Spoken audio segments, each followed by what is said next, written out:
खुलुमबाय एसबी बड' निउज चेनेलाव नोंथांमोनखौ गासैखौबो बरायबाय आं सिबिरानि ब्रह्म सानसेनि खौरां नायनो मोजां मोनग्रा गासै रायजो राजा नोंथांमोनखौ आंनि एसबी बड' निउज चेनेलाव गिबियावनो बरायग्रोनानै लाबाय दिनैनि खौरांफोरखौ नोंथांमोननो आङो मिथिहोनो आखायाव लादों नोंथांमोना अननानै खौरांखौ जोबजासे खोनासंगोन होननानै मिजिंथिबाय।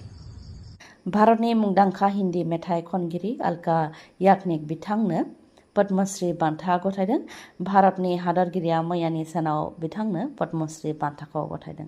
बिथांजों लोगोसे भारतनि क्रिकेट आरो बारग' केप्टेन रहित शर्मा बिथांनोबो गेलेमु मुलुगाव साबसिन बिहोमा होनायनि थाखाय पद्मश्री बान्थाखौ गथायदों। जोंहा आसामनि मुंदांखा silk expert doctor Yogesh Deori बिथांनोबो हाइस्ट सिभिलियन एवार्डनि मादाव मोनसे पद्मश्री बान्थाखौ गथायदों। प्रेसिडेन्ट द्रौपदी मुर्मु बिथाङा गथायदों। राष्ट्रपति भवनाव मैयानि सानाव गथायदों। आबाद फोथाराव बिथांनो पद्मश्री बान्थाखौ होनाय जादों।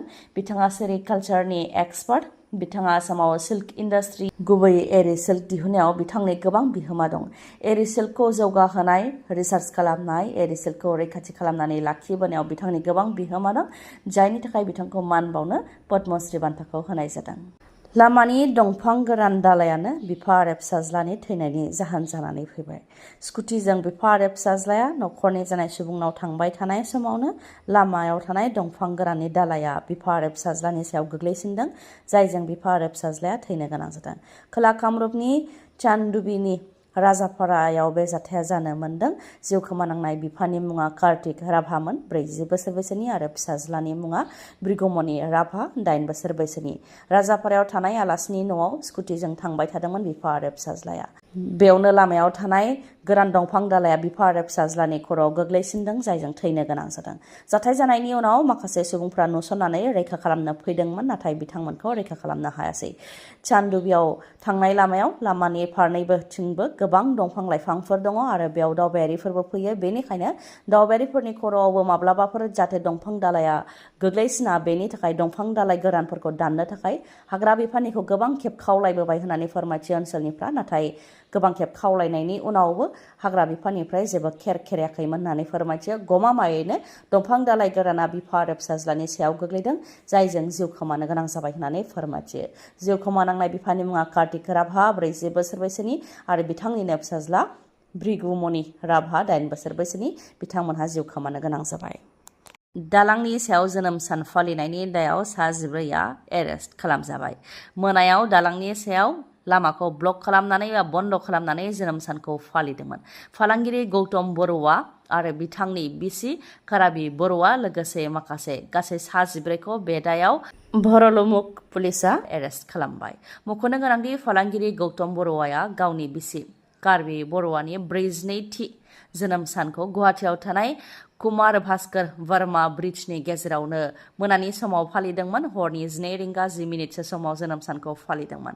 ब्रिजनि माखासे बाहागोखौ साजायफबदोंमोन। बेलुनजों, बिबारजों, रेड कार्पेट बायदि बहायनानै जोनोम सानखौ फालिदोंमोन हरनि समाव, आरो जोनोम सान फालिनायाव माखासे सुबुंफ्राबो बाहागो लाफैदोंमोन।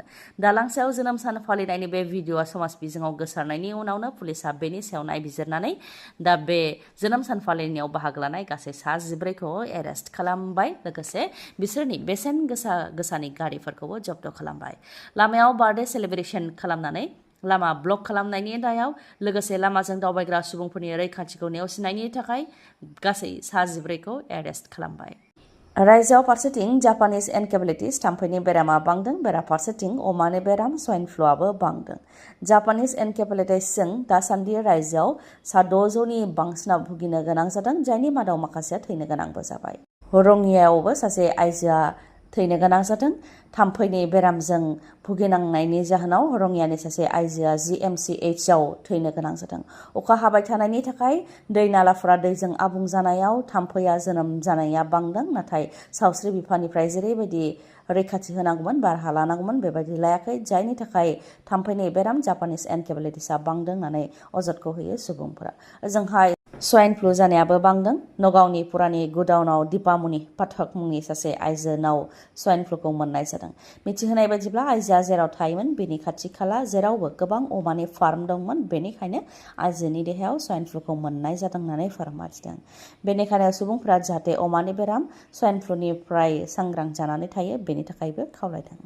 खारबाय थानाय गंसे बासनिफ्राय सासे सुबुंखौ बासनिफ्राय बोख्लायनानै लामा गेजेरावनो जाय जेरै हागौ एरै बुग्लिदों। गसाइगाव पेसेन्जार बासाव जानो मोन्दों बे जाथाया। गसाइगाव पेसेन्जार बासाव कलेजनि फरायसुलिफोरजों गाज्रि आखुथाय खालामनायनि दायाव सासे सेंग्राखौ बासनिफ्राय बोख्लायनानै जाय जेरै हायो एरै बुग्लिदों। फरायसुलिफोरखौ गाज्रि आखु बाहायदोंमोन दुथाङा। बेनि उनावनो बासाव गाखोनाय माखासे सुबुंफ्रा बेखौ नुनानै दुथां सुबुंखौ बासनिफ्राय बोख्लायदों। बेनि उनाव लामा गेजेरावनो जाय जेरै हायो एरै बुग्लिदों। धुबुरी जिल्लानि सापटग्रामनिफ्राय गसाइगाव जानानै तामारहाटसिम थांनाय AS03 BC 4559 नम्बरनि बे बासावनो जानो मोन्दों बे जाथाया। धुबुरीनि गौरीपुराव सा गुसखावफोरखौ हमनो हादों। लोगोसे खावनाय गोबां मुवा बेसादफोरखौ हमनो हादों। स्कुल, मन्दिर आरो सुबुंनि न'निफ्राय खावनाय गोबां मुवा बेसादफोर जेरै थोरसि, लथा, मटर, फेन बायदि बायदिफोरखौ हमनो हादों। सिखावनिफ्राय हमजानाय सिखावफोरनि मुङा फारियै हासानुर इस्लाम, खायरुस जामान, रकिबुल हुसैन, मिन्टु दास आरो माखासे। गासै सागुखौ हमदों पुलिसा। जाखांबायना जाखांबाय ओमफ्राय दा माबायदि नुखो सिगां मोजां नुदों मोजां नुजोब्बायना सिगांथ' नुवाखैमोन ना नुवाखै आं इसेबो दासो नों दा माबायदि मोनदों बेखौ खिन्थाबाय मोनदों सानसे दाथ' नुजोब्बायना सिगांथ' नुदोंना नुवाखैमोन ना दानि नोंसिनि महरखौ नुवाखै दा नुबाय मोननैबोथ' नुवामोन ना महरखौ दा नुजोबदों दाथ' मोजां नुबायना ओमफ्राय दा नोंथांनियावबो मेगननि जेंना जादों नामा? जुदि नोंथांनियाव मेगननि जेंना जादोंब्ला नोंथाङा बङाइगावआव थानाय आइ हस्पिटालाव थांनानै मेगनखौ आनजाद नायनो हागोन। गुबुन गुबुन मेगननि जेंनाखौ फाहामनो हानायनि राहा दङ बङाइगावनि आइ हस्पिटालाव। लोगोसेनो मेगनाव जालामा खोबनायखौ फेक' कम्पिउटार मेसिननि गेजेरजों अपारेसन खालामनो हानायनि राहा दङ। बेनि अनगायैबो गुबुन गुबुन जेंनाफोरखौ नायनो हागोन आरो फाहामथाय लानो हागोन बङाइगावनि आइ हस्पिटालनिफ्राय।